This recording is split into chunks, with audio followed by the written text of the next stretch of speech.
Et on va retrouver une autre experte ce mercredi, c'est Doria. Doria, rebonjour.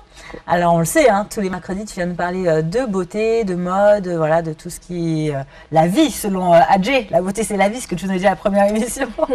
Alors mercredi, jour de beauté, aujourd'hui tu nous parles d'un sujet masculin. Il s'agit de la calvitie qui concerne 2/3 des hommes.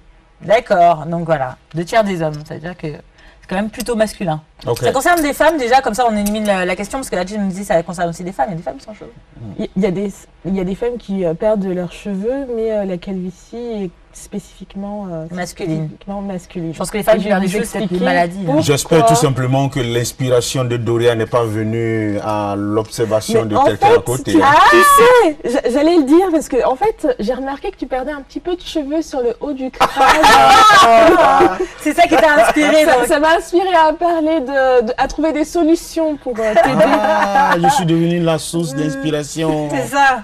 Bon, c'est une bonne chose d'être une source d'inspiration dans tous les cas. Oui, c'est une bonne chose. Maintenant, on partage les dividendes. Allez, Doria, on t'écoute. Alors, quelles sont les causes justement de cette calvitie dont tu nous parles aujourd'hui?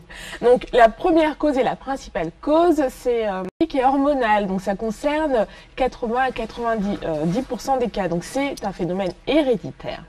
Donc, en fait, les hormones androgènes qui sont responsables de la pousse du cheveu agissent plus vite que la normale, ce qui provoque un vieillissement du cheveu et donc sa chute. Donc plus précisément, c'est la testostérone qui produit de la DHT. Donc la DHT, c'est la dihydrotestostérone. C'est assez compliqué à dire. On va dire DHT. Donc la DHT accélère la croissance du cheveu, la racine s'épuise et donc le cheveu tombe. D'accord. Donc c'est ce phénomène héréditaire, génétique et hormonal qui provoque la chute des cheveux chez les hommes. Donc la chute apparaît sur le front et au niveau des tempes. Ok, il y a d'autres raisons, d'autres causes à ça? Il y a d'autres raisons. Donc il y a le stress. Donc en cas de stress, les hommes ont leurs hormones qui sont complètement bouleversées. Donc il n'y a pas que les femmes, il y a aussi les hommes. Et donc, ça produit donc plus d'hormones androgènes, ce qui provoque la chute des cheveux, comme je l'ai expliqué. D'accord. Donc, quoi d'autre? Es-tu stressé en ce moment Non, ça va, ça peut avoir une origine héréditaire, comme tu l'as dit. Ça va.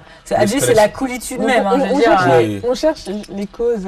Oui, les causes. On va procéder par élimination, comme tu as l'habitude de dire. Oui. Voilà. Donc, il y a des causes exogènes et des causes endogènes. Exactement. Moi, je pense que le mien, ça doit être peut-être héréditaire. Je suis au contrôle, quoi. En tout cas, on élimine le stress, ça c'est sûr. On va regarder une autre cause, donc c'est une alimentation déséquilibrée. Donc, il faut manger de manière équilibrée pour apporter tous les nutriments au corps humain.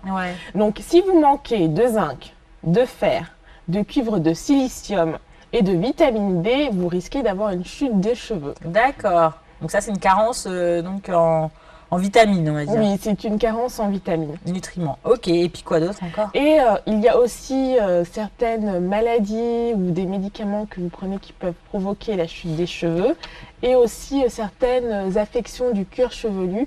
Par exemple, la dermatite séboréique, les champignons que vous avez sur le cuir chevelu, provoquent la chute des cheveux. D'accord, donc ça c'est plus des maladies. Voilà.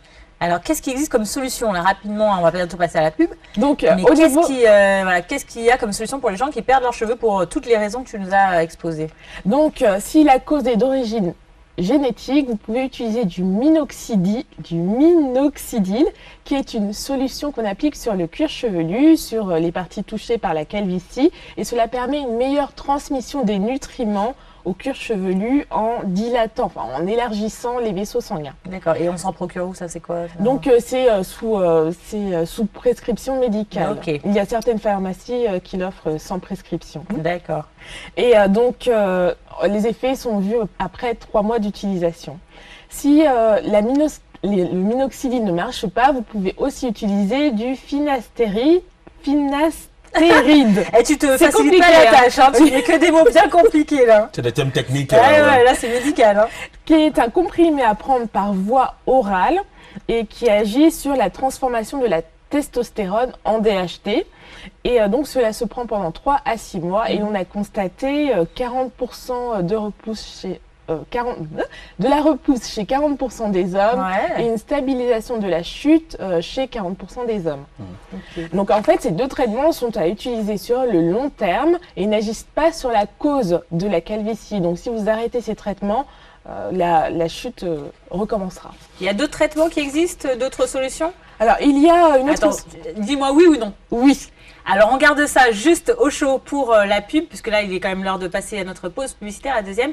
Et on te retrouve, tu termines juste après la pub, on se retrouve, d'accord? D'accord, on se retrouve. Donc, restez branchés, hein, on a la suite de la chronique tout à l'heure.